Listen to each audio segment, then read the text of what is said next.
आपण शुणुचंती व्यासवाणी। जनगण मन अधिनायक जय हे भारत भाग्य विधाता। पंजाब सिंधु गुजरात मराठा द्राविड उत्कल बंगा। विंध्य हिमाचल यमुना गंगा उच्चल जलधि तरंगा। तब शुभ नामे जागे तब शुभ आशीष मागे। गाए तब जय गाथा जनगण मंगलदायक जय हे भारत भाग्य विधाता। जय हे जय हे जय हे जय जय जय जय हे। या कुन्देन्दु तुषार हार धवला। या शुभ्रवस्त्रामृता। या वीणा वरदण्डमण्डितकरा। या श्वेतपद्मासना। या ब्रह्माश्रुतशङ्कर प्रभृतिभिः देवैः सदा वन्दिता। सा मां पातु सरस्वती भगवती। निशेष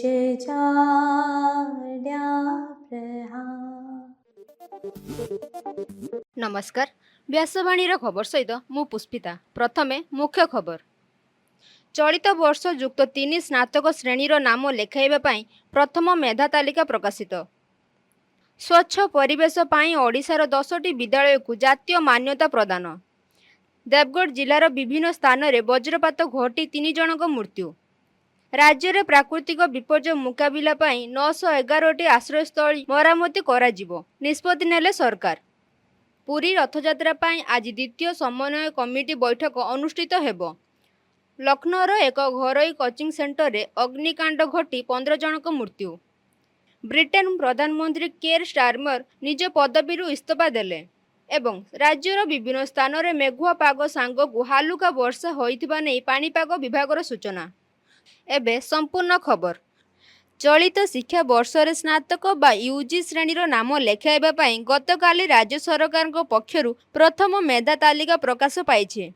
कला वाणिज्य और विज्ञान में सर्वाधिक कटअफ तालिकार शीर्ष में रेभेन्सा विश्वविद्यालय रही। सेल्फ फाइनान्स विषय में बीजेपी स्वयंशासित महाविद्यालय और कटकर मधुसूदन आईन विश्वविद्यालय शीर्ष स्थान में रही। एथर प्रथम मेधा तालिकार राज्यर 1,78,782 जन छात्र छात्री नाम लेखाइबा मनोनीत होइछन्ति। प्रथम मेधा तालिकार चयन होइतिबा छात्र छात्री आज आगामी 25 तारिख पर्यंत नाम लेखाई पारिबे बोली विज्ञप्ति रे उल्लेख रही।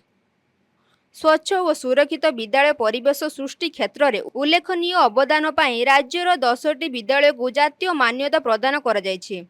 केंद्र सरकार द्वारा स्वच्छ एवं हरित विद्यालय मान्यता पुरस्कार पाई जातीय स्तर में दरखास्त आह्वान करा जायथिला। एथिरे ओडिशारू 20टी स्कूल भाग नैथिले। सेथि मध्यरू 10टी स्कूल स्वच्छता पुरस्कार पाइबाकू मनोनीत होइछन्ति। विद्यालय गुड़िकर स्वच्छ परिसर, वर्ज्यवस्तु परिचालना, जल संरक्षण, वृक्षरोपण, परिवेश अनुकूल कार्यक्रम एवं छात्र छात्री मध्य परिवेश सचेतनता सृष्टि को मुख्य मानदंड भाव विचार करा जाय एही मान्यता प्रदान करा जायछि।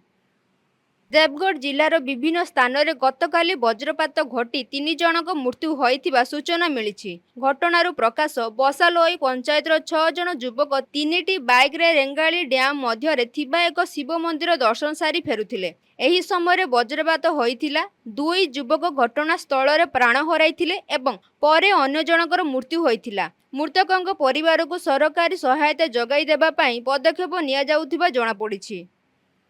ରାଜ୍ୟରେ ପ୍ରାକୃତିକ ବିପର୍ଯ୍ୟୟର ସଫଳ ମୁକାବିଲା ପାଇଁ ଗତକାଲି ରାଜ୍ୟସ୍ତରୀୟ ପ୍ରାକୃତିକ ବିପର୍ଯ୍ୟୟ କମିଟି ବୈଠକ ଅନୁଷ୍ଠିତ ହୋଇଥିଲା। ଲୋକସେବା ଭବନ କନଭେନସନ ସେଣ୍ଟରରେ ଆୟୋଜିତ ଏହି ବୈଠକରେ ମୁଖ୍ୟମନ୍ତ୍ରୀ ମୋହନ ଚରଣ ମାଝୀ ଅଧ୍ୟକ୍ଷତା କରିଥିଲେ। ମୁଖ୍ୟମନ୍ତ୍ରୀ କହିଥିଲେ ଯେ ରାଜ୍ୟରେ ଥିବା 911ଟି ବହୁମୁଖୀ ଆଶ୍ରୟସ୍ଥଳୀର ବାର୍ଷିକ ରକ୍ଷଣାବେକ୍ଷଣ ପାଇଁ ସରକାର ପଦକ୍ଷେପ ନେଇଛନ୍ତି। ପ୍ରତି ଆଶ୍ରୟସ୍ଥଳୀ ପିଛା 6 ଲକ୍ଷ ଟଙ୍କା ଲେଖାଏଁ ଜିଲ୍ଲା ପ୍ରଶାସନକୁ ପ୍ରଦାନ କରାଯାଇଛି। ଏହାଦ୍ୱାରା ବିପର୍ଯ୍ୟୟ ସମୟରେ ଆଶ୍ରୟ ନେଇଥିବା ଲୋକଙ୍କ ପାଇଁ ପାନୀୟ ଜଳ ସୁବିଧା, ଆଲୋକ ଓ ରନ୍ଧା ଖାଦ୍ୟର ବ୍ୟବସ୍ଥା ଆଦି କରାଯିବ। ଏବେ 20ଟି ଅଡ୍ରାଫ୍ ଟିମ୍ ଏବଂ 347ଟି ଅଗ୍ନିଶମ କେନ୍ଦ୍ର ଅତ୍ୟାଧୁନିକ ସରଞ୍ଜାମ ସହ ପ୍ରସ୍ତୁତ ଥିବାବେଳେ ରାଜ୍ୟର ଆଉ 10ଟି ନୂତନ ଅଡ୍ରାଫ୍ ବାହିନୀ ଗଠନ ପ୍ରକ୍ରିୟା ଜାରି ରହିଛି ବୋଲି ମୁଖ୍ୟମନ୍ତ୍ରୀ କହିଥିଲେ। ଏହି ବୈଠକରେ ଉପମୁଖ୍ୟମନ୍ତ୍ରୀ କେଭି ସିଂହଦେଓଙ୍କ ସମେତ ରାଜ୍ୟ ମନ୍ତ୍ରିମଣ୍ଡଳର ସଦସ୍ୟଗଣ, ସାଂସଦ, ବିଧାୟକ, ମୁଖ୍ୟ ସଚିବ, ଉନ୍ନୟନ କମିଶନର ଓ ସ୍ୱତନ୍ତ୍ର ରିଲିଫ କମିଶନର ସମେତ ବରିଷ୍ଠ ଅଧିକାରୀମାନେ ଉପସ୍ଥିତ ଥିଲେ।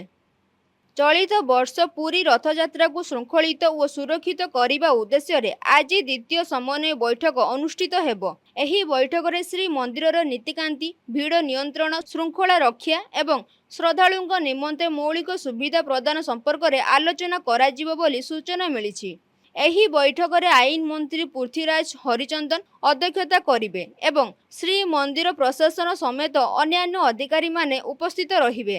ଏଠାରେ ସୂଚନାଯୋଗ୍ୟ, ଆସନ୍ତା ଜୁଲାଇ 16 ତାରିଖରେ ବିଶ୍ୱ ପ୍ରସିଦ୍ଧ ପୁରୀ ରଥଯାତ୍ରା ଅନୁଷ୍ଠିତ ହେବ। ଉତ୍ତରପ୍ରଦେଶର ଲକ୍ଷ୍ନୌ ସହରରେ ଥିବା ଏକ କୋଚିଂ ସେଣ୍ଟରରେ ଗତକାଲି ଭୟାବହ ଅଗ୍ନିକାଣ୍ଡ ଘଟି 15 ଜଣ ପ୍ରାଣ ହରାଇଛନ୍ତି। ଅନ୍ୟ 4 ଜଣଙ୍କ ଅବସ୍ଥା ଗୁରୁତର ରହିଛି। ମୃତକମାନଙ୍କ ମଧ୍ୟରେ ଅଧିକାଂଶ ଛାତ୍ରଛାତ୍ରୀ ଓ କୋଚିଂ ସେଣ୍ଟରରେ କର୍ମଚାରୀ ଥିବା ଜଣାପଡ଼ିଛି। ପୋଲିସର ପ୍ରାଥମିକ ତଦନ୍ତ ଅନୁଯାୟୀ ଅପରାହ୍ନ ପ୍ରାୟ 3ଟା ସମୟରେ ତଳ ମହଲାରେ ଥିବା ଏକ ଶୀତତାପ ନିୟନ୍ତ୍ରିତ କୋଠରୀରୁ ଅଗ୍ନିକାଣ୍ଡ ଘଟିଥିଲା। ଖୁବ୍ ଅଳ୍ପ ସମୟ ମଧ୍ୟରେ ନିଆଁ ଉପର ମହଲାକୁ ବ୍ୟାପି ଯାଇଥିଲା। କିଛି ଛାତ୍ର ଜୀବନ ବଞ୍ଚାଇବା ପାଇଁ ଛାତରୁ ତଳକୁ ଡେଇଁ ପଡ଼ି ଗୁରୁତର ଆହତ ମଧ୍ୟ ହୋଇଥିଲେ। ଖବର ପାଇ ଅଗ୍ନି ନିର୍ବାପକ ଦଳ, ପୋଲିସ ଏବଂ ଉଦ୍ଧାରକାରୀ ଦଳ ଘଟଣାସ୍ଥଳରେ ପହଞ୍ଚି ନିଆଁକୁ ଆୟତ୍ତ ଏବଂ ଅନ୍ୟମାନଙ୍କୁ ଉଦ୍ଧାର କରିଥିଲେ। ଏହି ଘଟଣାର ଉଚ୍ଚସ୍ତରୀୟ ତଦନ୍ତ ପାଇଁ ଉତ୍ତରପ୍ରଦେଶ ସରକାର ନିର୍ଦ୍ଦେଶ ଦେଇଛନ୍ତି। ବ୍ରିଟେନ ପ୍ରଧାନମନ୍ତ୍ରୀ କିର୍ ଷ୍ଟାରମର ଗତକାଲି ନିଜ ପଦବୀ ତଥା ଲେବର ପାର୍ଟି ନେତା ଦଳରୁ ଇସ୍ତଫା ଦେଇଛନ୍ତି।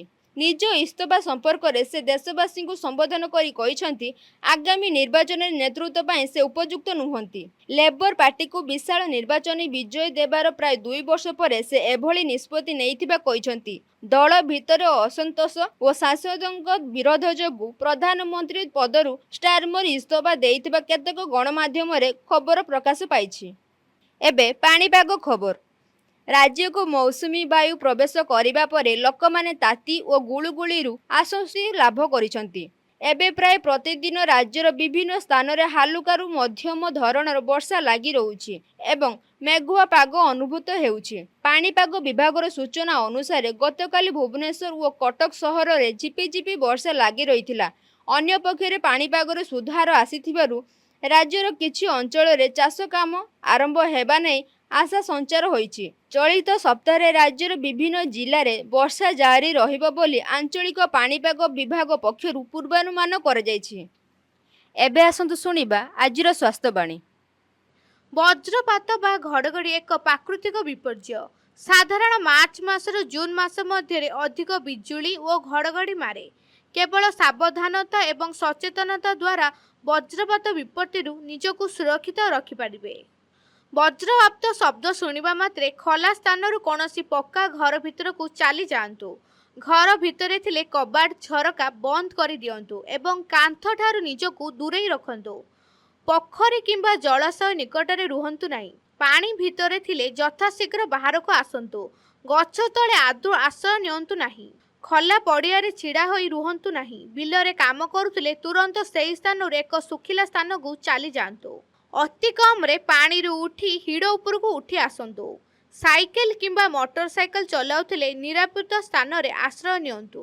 ବିଦ୍ୟୁତ ଖୁଣ୍ଟି କିମ୍ବା ତାରଠାରୁ ଦୂରେଇ ରୁହନ୍ତୁ। ହାତରେ ମାଛ ଧରା ବନିଶୀ, ଲୁହା ବେଣ୍ଟ, ଛତା କିମ୍ବା ଲୁହା ଛଡ଼ ଧରନ୍ତୁ ନାହିଁ। ଘଡ଼ଘଡ଼ି ସମୟରେ ମୋବାଇଲ ଫୋନ, ବୈଦ୍ୟୁତିକ ଉପକରଣ ବ୍ୟବହାର କରନ୍ତୁ ନାହିଁ। ବଜ୍ରପାତ ସମୟରେ ଯଦି ଏକାଧିକ ଲୋକ ଏକତ୍ରିତ ଥାନ୍ତି, ପରସ୍ପର ଠାରୁ ଅଲଗା ହୋଇ ରହିଲେ ଆଘାତ ସଂଖ୍ୟା କମିଥାଏ।